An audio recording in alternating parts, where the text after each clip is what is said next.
Assalamualaikum warahmatullahi wabarakatuh.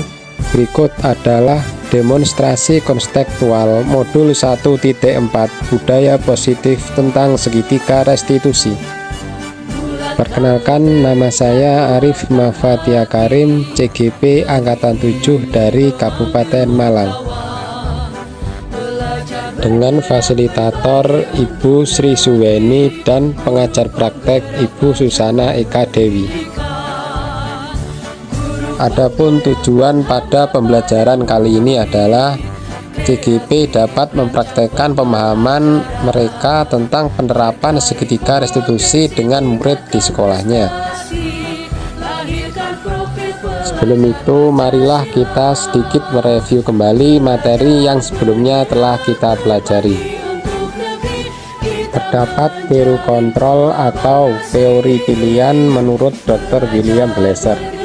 Di antaranya adalah makna disiplin, teori motivasi, 5 posisi kontrol, dan 5 kebutuhan dasar manusia. Adapun segitiga restitusi menurut Gosen pada tahun 2004 adalah proses menciptakan kondisi bagi murid untuk memperbaiki kesalahannya sehingga karakter mereka lebih kuat ketika kembali pada kelompoknya. Restitusi membantu murid menjadi lebih memiliki tujuan, disiplin positif, dan memulihkan dirinya setelah berbuat salah. Restitusi bukan untuk menebus kesalahan, namun untuk belajar dari kesalahan. Untuk langkah-langkah restitusi itu sendiri adalah: yang pertama, menstabilkan identitas; yang kedua, memvalidasi tindakan yang salah; dan yang terakhir adalah menanyakan keyakinan. Untuk langkah pertama pada penstabilan identitas, teori kontrolnya adalah kita semua akan melakukan hal terbaik yang bisa kita lakukan. Dengan kalimat yang bisa kita gunakan diantaranya adalah tidak ada manusia yang sempurna.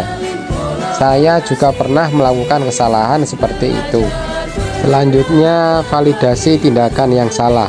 Untuk teori kontrolnya, semua perilaku memiliki alasan.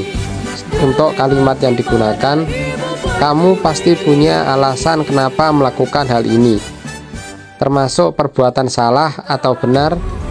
Untuk langkah yang terakhir adalah menanyakan keyakinan, di mana teori kontrolnya adalah kita semua memiliki motivasi internal. Dengan kalimat yang digunakan, ingatkah tentang keyakinan kelas yang sudah disepakati?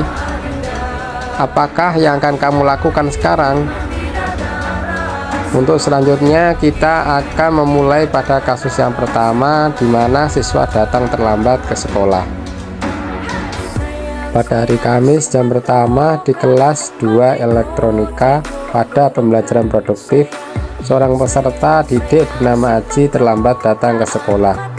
Aji terlambat datang ke sekolah dan terlambat mengikuti pembelajaran produktif. Berikut adalah ilustrasinya.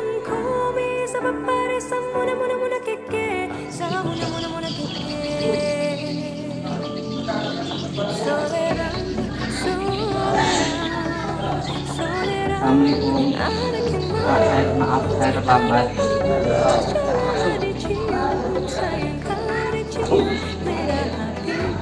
Oke, silakan masuk, Ji. Oke, silakan duduk. Oke, Aji tahu nggak kenapa Bapak panggil hari ini? Iya Pak, karena saya terlambat. Lalu tadi Aji berangkat jam berapa? Jam 7 tadi Pak. Aji tahu nggak sekolah kita masuk jam berapa? Jam 7 Pak. Nah, kira-kira jika Aji tadi dari rumah jam 7.30, kemudian peraturan sekolah harus masuk jam 7, apakah Aji sudah tepat waktu? Iya Pak, saya terlambat. Oke, pastinya setiap manusia itu pasti punya kesalahan kemanusiaan. Kemudian Bapak juga pernah melakukan kesalahan itu, namun di sini Bapak tidak akan mencari kesalahan.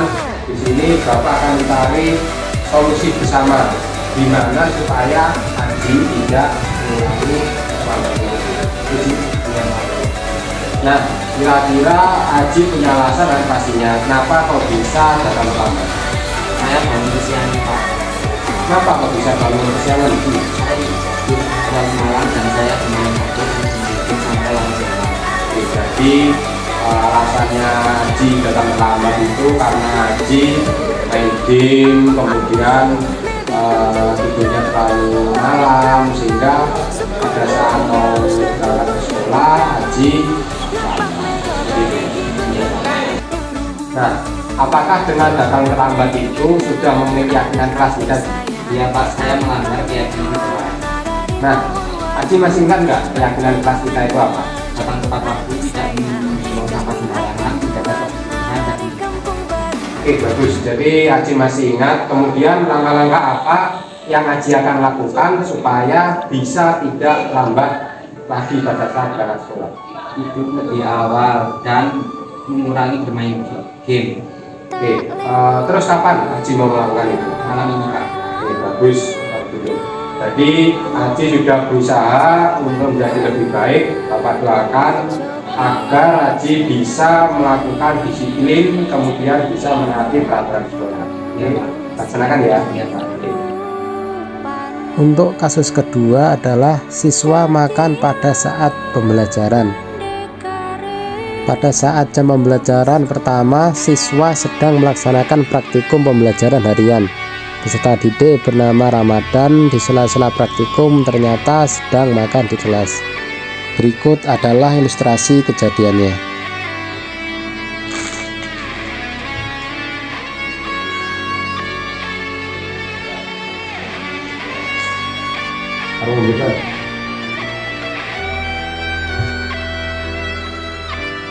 Silakan masuk Ramadan. Oke, silakan duduk di sini. Oke, Ramadan tahu kenapa alasan Bapak hadir di sini? Dengan menyatakan Oke, kemudian apa yang dilakukan Ramadan dengan makan di kelas saat pembelajaran itu termasuk perbuatan salah atau tidak? Oke, jadi Bapak tahu semua pasti yang namanya olahraga pasti akan ada. Jadi di sini Bapak akan mencari solusi gimana supaya Ramadan itu tidak makan saat belajar. Bila Ramadan pasti punya alasan kan, kenapa kok bisa makan pada saat pembelajaran? Kok bisa lambat Ramadan? Apakah bisa makan? Oh, jadi Ramadan makan saat pembelajaran itu karena takut apabila telat, jadi tidak sempat makan ya. Apakah saat makan pada saat pembelajaran di kelas itu sudah memenuhi dengan keyakinan kelas kita tadi? Nah, Ramadan masih ingat nggak dengan keyakinan kelas kita?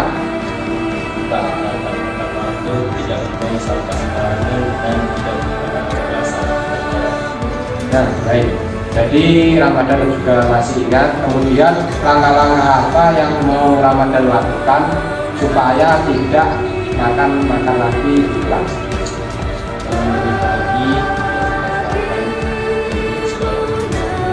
Oke, jadi kapan Ramadan mau melakukan itu? Bagus. Jadi Ramadan sudah berusaha untuk menjadi lebih baik. Bapak doakan agar Ramadan menjadi anak yang tertib dan selalu menaati peraturan sekolah. Oke, ya Ramadan. Perkenalkan, nama saya Aji dari SMK Industrial Kapa, Panjen. Bahkan saya sangat senang karena saya mendapat solusi dari permasalahan saya, yaitu datang terlambat.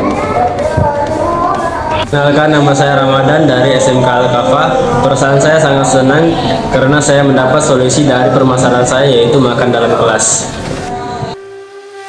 Adapun kesimpulan pada kali ini adalah penanganan kasus yang dilakukan dengan menggunakan pendekatan segitiga restitusi. Diharapkan guru dapat memposisikan dirinya sebagai manajer dengan mengajukan pertanyaan-pertanyaan bermakna yang membuat siswa menjadi lebih mandiri, percaya diri, dan bertanggung jawab. Sekian hasil pemaparan dari saya. Mohon maaf apabila banyak kekurangan. Saya akhiri. Wassalamualaikum warahmatullahi wabarakatuh.